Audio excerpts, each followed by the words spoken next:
저는 지금 이 시기에 하락을 논하시는 분들은 전문성이 떨어진다고 생각하는데 심지어 저는 제가 베팅을 하고 있으니까. 아, 그쵸.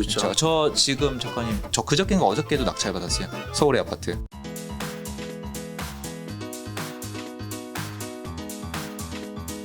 일단 가장 많은 분들이 궁금해하시는 질문 공통 질문 한 가지로 시작을 할게요. 자, 요즘 부동산 시장 강남 상구에 송파구도 지금 하락 뉴스가 떴다고 제가 들었습니다. 지금 이렇게까지 하락 뉴스가 점차 조금씩 더 많이 뜨고 있는 건 사실이잖아. 그죠. 대표님 그 부동산 지금이라도 사야 된다 그 상승론자 대표론자 요즘 떠오르는데 그거 조금 꺾을 생각 아니면 요즘 살짝 약간 좀 후회되는데 요즘 약간 마음이 흔들린다든가 이 시장 점검 여쭤보겠습니다. 없습니다. 여전히 여전 똑같아요. 저는 지금 사야 된다고 생각을 하고. 네. 근데 작가님 말씀대로 네. 정말 요새 언론이나 그리고 이게 실제로 나가 보면 분위기 안 좋은 건 맞죠. 그쵸. 거래가 안 되고 네.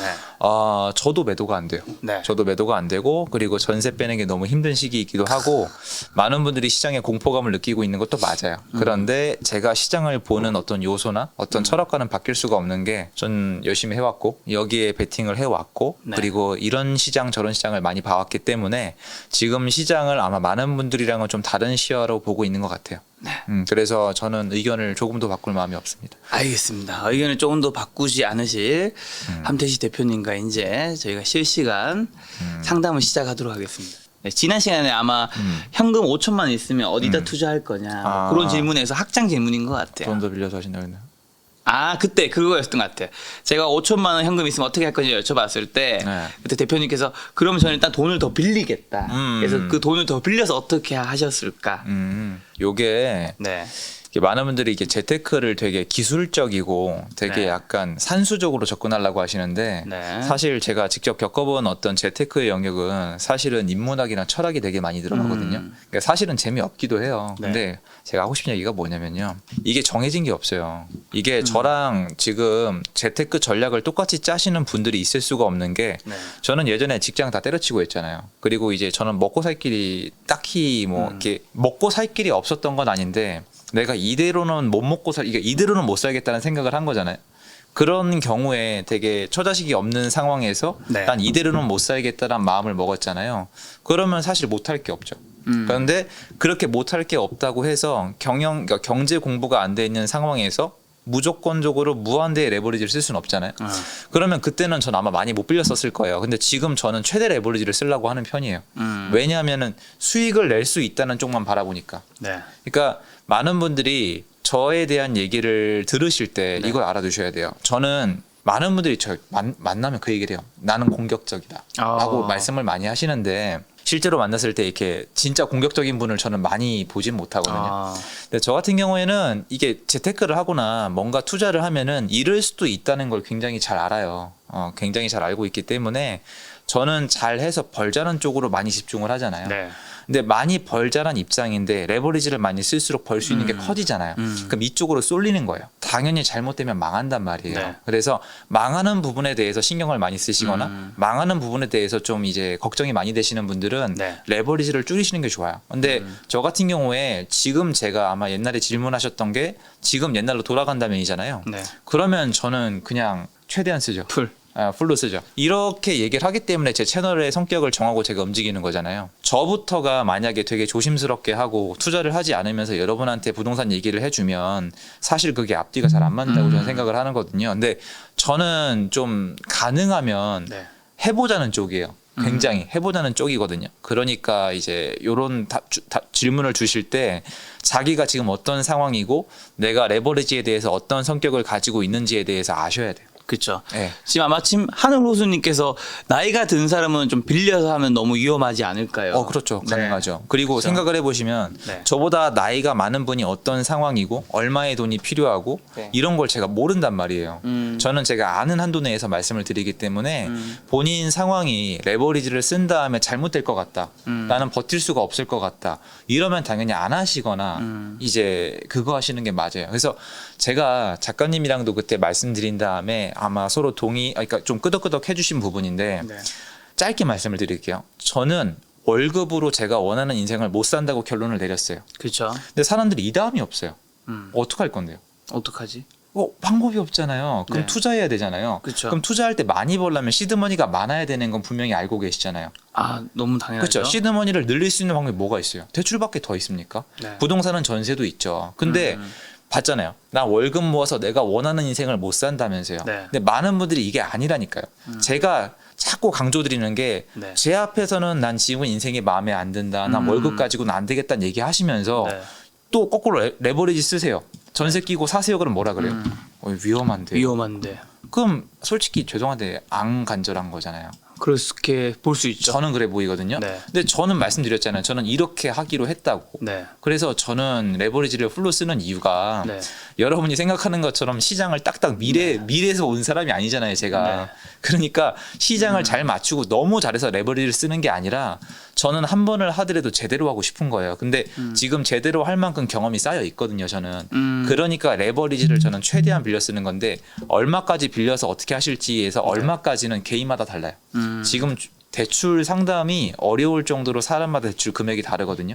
그러니까 얼마까지 나올지는 본인밖에 몰라요. 그런데 이게 경험 없이 네. 그냥 추상적으로 얼마까지 빌린다는 개념이랑 실제 내가 빌렸을 때랑 달라요. 이게 내가 능력이 안 되는 돈을 빌리면 공포심이 어마어마해요. 왜냐면 이자가 나가야 되거든요. 그렇죠.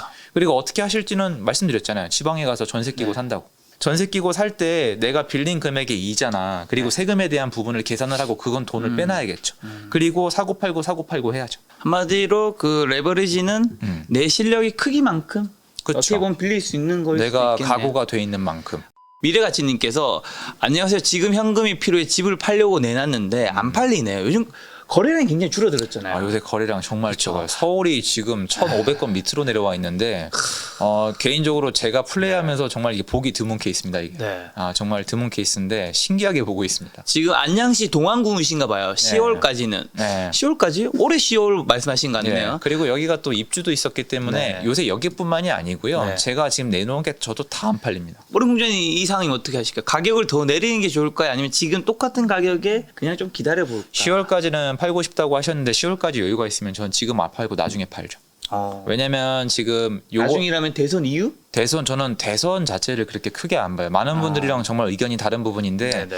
물론 대선 전으로 바뀔 가능성이 높은 게 대선이 그쵸. 끝난 다음에 분위기가 그렇게 안 좋았던 적이 별로 없거든요. 근데 전 대선보다 수급을 네. 보잖아요. 네. 수급을 보는데 지금 작년 9월달 이후로 거래가 되고 시장이 돌아야 되는데 못 돌았어요. 신기할 정도거든요. 아마 이거 부동산 사장님들도 인정하실 건데 추석 이후로 이 정도로 안 도는 시장이 정상인가라는 생각은 저도 들거든요. 네.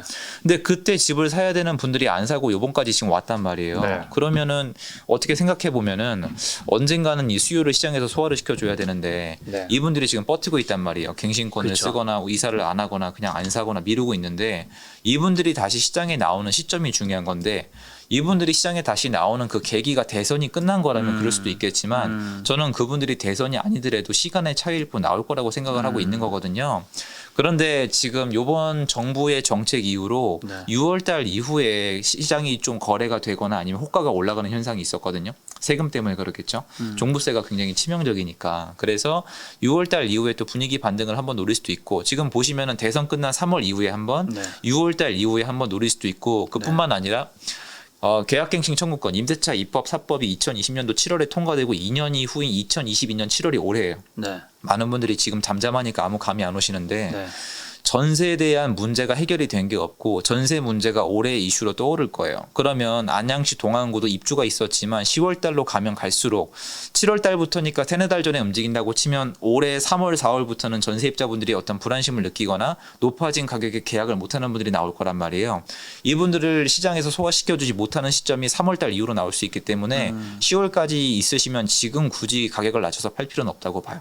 만약에 유일하게 팔아야 되는 경우는 내가 비과세 혜택을 받아야 되는데 네. 10월이 아니라 그거보다 먼저 팔아야 된다. 네. 그러면은 이제 그 비과세에 대한 혜택이 내 돈이잖아요.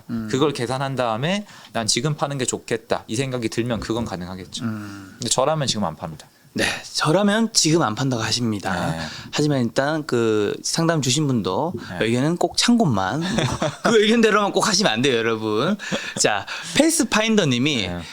어제 등록된 압구정 60평대 80억 신고가 일단가 있었나 봐요. 그 의미를 알고 싶습니다. 근데 일단 이 소식 알고 계셨어요? 아크로 리버파크도 있고 저것도 마찬가지고 지금 어차피 강남 쪽에 강남 서초 이쪽은 신고가가 계속 찍히고 있거든요. 지금도? 네, 지금도 찍히고 있어요. 전 지금 시장이 지나가면 데이터를 다 간직을 해서 공부를 많이 하고 싶거든요. 부동산 공부하시는 분들은 지금 이런 시장을 다시 마주하기가 쉽지 않을 거예요. 그러니까 지금 오늘 아침에도 부동산 전문가 한 분이 오셨는데 전문가들 사이에서도 지금 이게 진짜 상승이시거든요, 하락이시거든요, 약간 팽팽하다고 하더라고요. 아, 그래요? 네. 저는 지금 이 시기에 하락을 논하시는 분들은 전문성이 떨어진다고 생각하는데, 네. 저는 제 의견에 굉장히 자신이 있어서, 네네. 심지어 저는 제가 베팅을 하고 있으니까. 아, 그렇죠. 저 지금 작가님, 저 그저께인가 어저께도 낙찰 받았어요. 네. 서울의 아파트 낙찰 받았고, 경매. 네, 경매로 낙찰 받았고, 그리고 지금 또 하나 계약하고 하려는 것도 서울에 있거든요. 근데 네네. 그것도 지금 조율 중이고. 그러니까 저는 제가 하잖아요. 근데 많은 분들이 지금 하락할 거라고 생각하면 제가 이렇게 하겠어요. 네, 저는 이제 행동 안 하면서 말만 하는 걸 안 해요. 네. 아예. 저도 여기서 중요한 거는 네. 이제 설사에서 하락한다 하더라도 어른 공자님은 그 하락에 대해서 그런 것들이 어느 정도 지금 대비가 되어 있는 거죠. 이게 되게 쉬워요, 작가님. 네. 한국의 이 하락기가 제가 대충 기억나는 게 한 6번 있거든요. 네. 근데 세면 더 많아요. 일단은 통계를 내보시면, 전 통계는 제 방식으로 내는 거거든요. 한국 지금부터 서울 아파트 매매지수 KB 기준으로 36년 정도 데이터를 쭉 내가지고 상승 기간이랑 하락 기간이랑 보합 기간 있죠. 네. 요거를 따져가지고 상승 보합 기간을 빼고 하락 기간을 치잖아요. 네. 그러면 15%가 안 돼요. 12%인가 13% 나와요. 하락 기간만 따지면 그 기간. 하락할 확률은 평소에 서울 아파트는 10% 안팎인 거예요. 그쵸. 제 입장에서는. 그렇죠. 그러면 중요한 게 6번의 구간 중에서 몇 프로나 떨어졌느냐. 3번은 10%에서 15% 사이가 떨어졌어요. 첫 번째는 1기 신도시 입주자.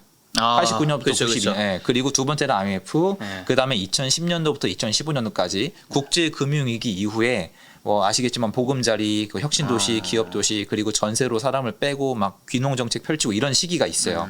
저는 국제금융위기 때문이라 생각 안 해요. 수급 때문에. 그 세 번이 10%에서 15%가 빠졌어요. 그러니까 요때 이 정도 파급력이 있어야 되는 거고, 네. 2010년도부터 15년이면 2기 신도시 입주 기간이랑도 겹쳐요. 그리고 2008년도에는 또 잠실이랑 강남 쪽에 입주가 있었고, 네. 그러니까 강력한 입주 장아니면 IMF 정도로 한국을 초토화시킬 수 있는 항공만 망하는 장이 와야 돼요. 이렇게 되면은 12%, 13%, 15%가 떨어지고요. 나머지 여러분이 생각하시는 중간에 조정장이 왔을 때, 네. 예를 들어서 뭐 2004년도, 네. 2019년도 요럴 때는 2%에서 3%가 떨어졌거든요. 네. 그럼 만약에 올해 시장이 하락한다고 쳐봐요. 네. 그러면 하락하는 이유가 뭘까요? 많이 올랐기 때문이지 다른 이유를 대시는 분들은 없어요. 지금 뭐 코로나 때도 끝났다고 말씀하셨고 여러 가지 이거 있지만 10% 이상 하락하는 구간에 해당되는 요소가 없어요. 네. 그럼 떨어져봤자 2, 3% 정도 예상하는 게 합리적이잖아요. 그리고 그 2, 3%가 떨어진 다음에는 여태까지는 100% 다 회복을 하고 다시 올라갔거든요. 네. 그럼 리스크 대비는 제 지식인 거지 다른 게 그렇게 크게 있는 건 아니거든요. 그리고 아까 말씀드렸다시피 집을 샀잖아요. 네. 대출이 어차피 많이 안 나오는 시점에서 전세가란 게 있는데 네. 올해 전세가가 과연 떨어질까? 떨어질 가능성도 있겠죠. 월세 시장이 버티는 기간 동안에는. 그런데 전세 기간이 불안정하다면 결론적으로 어느 정도 안전장치가 돼 있다고 저는 생각을 하는 거거든요. 네. 그래서 제가 전세 월세로 들어가면 집을 사는 사람이 안전장치 역할을 할 수가 있는 거니까 네. 집을 사라고 책 쓰고 강의까지 만든 거 아니겠어요? 그렇죠. 네. 떨어졌을 때 어쨌든 그에 대한 대가는 이제 대표님이 약간 치러야 되는. 당연하죠, 그거는. 당연한 거예요, 그거는. 이거 아롱 하운둥이 차차님, 네. 강아지 귀엽네요. 지방 아파트 앞으로의 시세도 궁금합니다. 매번 전문가분들 나와서 서울 경기 주변만 말씀하시고 지방은 알아서 따라가겠거니 흘려 말씀하시는데 지방도 생각보다 아파트 값이 많이 올랐습니다. 이에 대한 생각도 궁금합니다. 너무너무 좋은 질문이시죠, 사실은. 지방은 알아서 따라가는 게 아니고요. 네. 전부 다 수요와 공급에 따라서 이제 집을 사는 사람, 파는 사람이 이렇게 서로 맞물려 돌아가는 게 맞는데요. 지금 아마 아롱님이 말씀하시는 지방이 궁금한 이유는 이런 걸 거예요. 지금 지방이 전국적으로 많이 올랐거든요. 이게 뉴스를 나오면은 사람들이 예민하게 반응하는 게 뭐냐면은 서울과 수도권의 매매가. 그리고 서울과 수도권의 전세 가격은 예민하게 굴고 서울의 거래량, 서울의 월세는 별로 예민하게 굴지 않아요. 사람들이 생소하니까. 그리고 지방 아파트 가격은 별 신경을 안 쓰거든요. 근데 지방의 저가 아파트가 지금 최근에 많이 올랐어요. 정말 많이 올랐어요. 전국에 있는 투자용 상품이 많이 올랐어요. 그거 왜 올랐냐? 투기꾼들이 사서 올랐습니다. 그건 맞아요. 일명 메뚜기 떼라 그러잖아요. 유동성 시장이라 불러요. 저는. 네네네. 유동성 시장은 뭐냐면 돈 놓고 돈 먹기. 그냥 돈 벌려고 막 사대는 거 있잖아요. 그게 유동성 시장인데 네. 이게 벌써 제가 이 얘기하면 잘못됐다. 저거 투기꾼들이라 얘기하시는 분들은 그러면 안 되는 게 서울 아파트 시장, 그러니까 대한민국의 아파트 아니면 부동산 시장에서 이 유동성이랑 투기꾼들이 존재하지 않았던 시절은 단 한 번도 없어요. 당연한 거예요. 돈 벌려고 돈을 넣는 거잖아요. 그럼 이게 왜 가능하느냐? 자본주의니까. 자본주의는 자본, 돈으로 돈을 버는 게 좋든 싫든 시장에는 있을 수밖에 없다. 당연하죠. 건설사들이 이 사람들이 없으면 분양을 제대로 할 수가 없어요. 어쨌건 그런 사람들이 돌면서 서울에 있는 지방에 있는 아파트를 많이 샀어요. 왜 그러느냐? 그 사람들이 돈을 놓고 돈을 뺄 수 있는 곳이 거기밖에 없기 때문이에요. 규제를 너무 많이 하니까 지방으로 갈 수밖에 없었죠. 네. 과거에 2010년도부터 2014년도까지 이런 현상이 벌어졌었어요. 네. 지방에 있는 1억짜리 막 5천만 원짜리 한 1억 2천짜리 어떤 그런 것들이 그냥 아무 이유 없이 마구마구 올랐었거든요. 그러니까 그런 시장들이 펼쳐지는 게 지방장이고 광역시에 있는 아파트들 있잖아요. 주위주 대전이나 뭐 대구나 광주는 수급을 따라서 움직여요. 지금 최근에 대구시장 움직이는 거 보시면 입주가 있으면 올라갈 때 상당히 부담감을 느끼는 것도 많고, 물론 저는 전세 시장 때문에 파급력이 별로 세지 않을 수도 있다고 생각을 했지만 또 맞물려서 대출 중지가 일어나면서 또 효과를 내고 있거든요. 그래서 그런 데는 광역시의 주요 지역은 따로 수급이 있는 거고, 광역시 안에서 인근 지방 도시나 광역시 내에서 소액 투자가 가능한 조금만 매물들은 이 유동성이 어떻게 움직이냐에 훨씬 더 영향을 많이 받아요. 그러니까 전세 끼고 사는 사람들 있잖아요. 여러 채 막 TV에 나왔었잖아요. 네. 그러니까 전국적으로 그 사람들 규제한다고 1억 이하 주택 사면은 저보다 막 조사 돌렸었거든요. 지금도 다 안 끝났어요. 그래서 이번에 발표했고, 그래서 그런 시장이 따로 있기 때문에 서울과 경기를 따라가는 게 아니라 네. 광역시는 별도로 움직이고 그리고 소액 투자가 가능한 그 시장은 또 따로 움직여요. 옛날에도 따로 움직였었어요. 연도별로 따로따로 움직여요. 그러니까 돈의 흐름이 있습니다. 아롱하우님의 둥이차차님의 답변이었습니다. 네. 자, 또 다음 거 뭐 있을까요? 이거 너무 좋지 않아요? 윤혜진님. 네. 하루빨리 집을 사고 싶은 무주택 신혼부부입니다. 이분들은 반드시 도와드려야 되는 부분이 그쵸. 맞습니다. 그러니까 두 분이 만나서 이렇게 새로 시작하고 싶으신데 주택이라는 게 스트레스로 작용한다면 그건 저는 문제가 있다고 봐요. 네. 3월 대선 후에 대출 규제가 많이 풀릴 것 같은데 LTV가 기존 40%에서 7, 80%까지 늘어난다면 얼음 공장에 쉬셔야 되니까 이 질문 제가 읽을게요. 대출을 최대한 받고 영끌 사는 것에 대해서 어떻게 생각하시나요? 최대 대출로 땡겨서 내 집 마련하는 것이 장기적으로 이익이 될 수 있을까요? 그리고 저평가된 아파트 찾는 법 또는 아직 서울에 저평가된 지역이 있는지 궁금합니다. 제가 요 얘기했다가 옛날에 참 많은 욕을 먹었는데 작가님 채널이니까 한 번 더 하겠습니다. 여러분 저한테 남기지 마세요. 서울 역사상 네네네. 영끌에서 집을 산 다음에 장기간 살면서 버틴 사람 중에서 진 사람은 없습니다. 이거는 아무도 지금 말씀 못 하실걸요? 한번 보십시오. 여러분 주변에 서울에 있는 아파트를 영끌해서 샀어요. 서울에 있는 아파트를 영끌해서 사서 거기 들어가 살아요. 15년, 20년, 25년 사셨어요. 지금 마이너스 난 분 계실까요? 없겠죠. IMF나 뭐 여러 가지 얘기를 하고 싶겠지만 그래프를 다시 한번 보세요. 마이너스는 없어요. 무슨 말이냐면은 일단 맞는 방법이죠. 근데 문제는 영끌을 하셨을 때 대출 이자를 충당이 가능하실까요? 라를 그쵸. 좀 묻고 싶은 거예요. 그렇죠. 그런데 지금 말씀하셨다시피 지금 LTV가 40%가 됐잖아요. 지금은 영끌이 안 돼요. 영끌이 안 되는데 7, 80%까지 끌리면은 대출을 받을 때 지금 대출 금리가 올라 있기 때문에 이자가 생각보다 부담스러우실 수가 있거든요. 그러니까요. 이 부분을 반드시 생각을 해야 돼요. 그래서 영끌을 하실 때 선택을 하셔야 돼요. 내가 이거를 이자가 충당이 가능하고 집값이 좀 내려가더라도 나는 버틸 자신이 버틸 수 있다. 있다. 다시 올라갈 거란 믿음이 있고 네. 버틸 수 있다. 네. 다시 올라갈 거란 믿음, 어떤 부동산 어떤 그 역사에 대한 이런 거를 좀 공부하려고 말씀을 드린 거고요. 저평가된 아파트 찾는 방법은 네. 이 선생님이 저평가는 사실은 이게 저평가란 단어 자체가 신의 영역이에요. 왜요? 저평가라 다들 이거 찾는 거 아니었어요? 맞죠. 근데 저평가됐다는 얘기는 앞으로 오른다는 뜻이거든요. 그렇죠. 저가가 아니죠. 근데 이게 저평가죠. 되게 웃긴 게 제가 나가서 겪은 게 이건데 저평가라 치면은 예를 들어서 어떤 송파에 있는 아파트가 10억인데 네. 노원에 있는 아파트가 5억인 거예요. 네. 그럼 이 5억이 저평가라는 뜻은 뭐냐면은 얘가 아직 평가를 낮게 받고 있으니까 앞으로 오를 거란 뜻이거든요. 그렇죠. 그런데 그 10억이랑 5억이랑 가격은 시장에서 결정해 준 거거든요. 그러니까. 그러면 나는 시장에서 인정하고 있는 가격 10억과 5억이 아니라 네. 이 5억이란 가격이 잘못됐다고 생각하는 사람인 거예요. 그쵸. 무슨 말이냐면 미래를 맞추겠다는 뜻인 거예요. 네. 그러니까 저평가란 단어는 되게 완화돼서 좋게 표현한 앞으로의 내 예측을 얘기하는 거거든요. 저평가된 아파트를 찾는 방법은 따로 없어요. 네. 많은 전문가가 수많은 지역을 얘기한 다음에 맞은 거의 결과를 가지고 얘기하는 거지 저평가된 아파트를 찾는 방법이 따로 있진 않아요.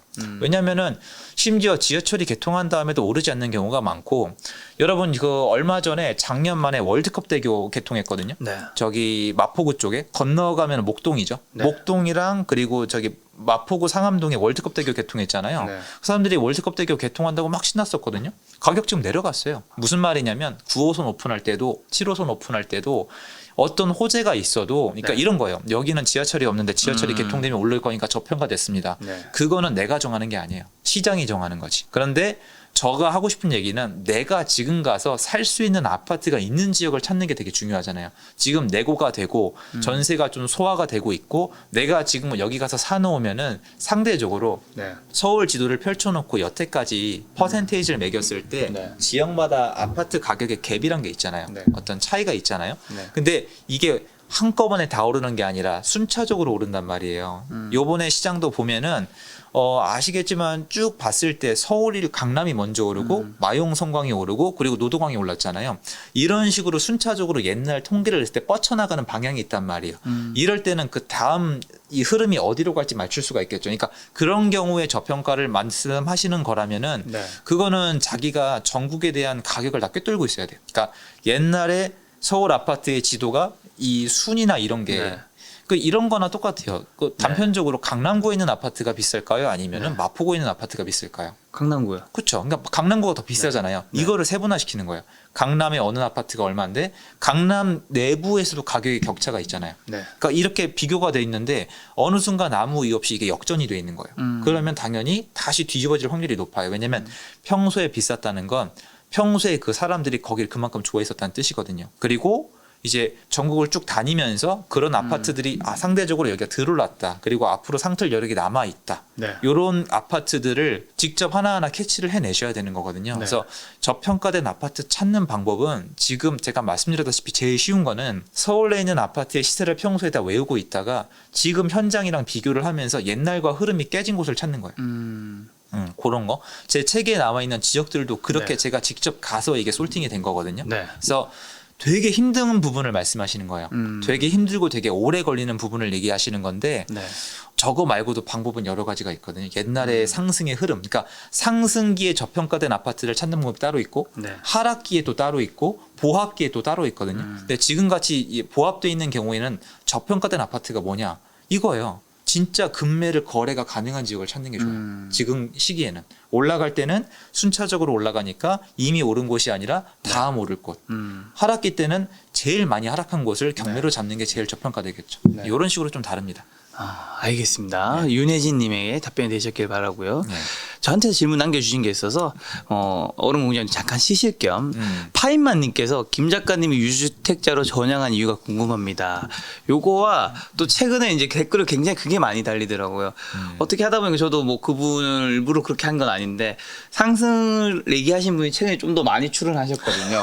그래서 김 작가가 작년 11월 말에 집을 샀더니 이 시장을 상승 분위기로 만들기 위해서 계속 상승 논자를 초대한다 생각하시는데 그건 절대 아닙니다, 여러분. 일단 그거 절대 아니고 제가 서울에 집을 샀는 이유는 저는 이제 서울에 내 집 마련을 하고 싶었기 때문에 저는 또 실소유자니까 네. 집을 마련한 거고 그리고 아까 얼음공장님이 말씀하신 것처럼 어쨌든 길게 늘어놓고 보면 결국에 서울에서는 어쨌든 집값은 우상향을 했잖아요. 예.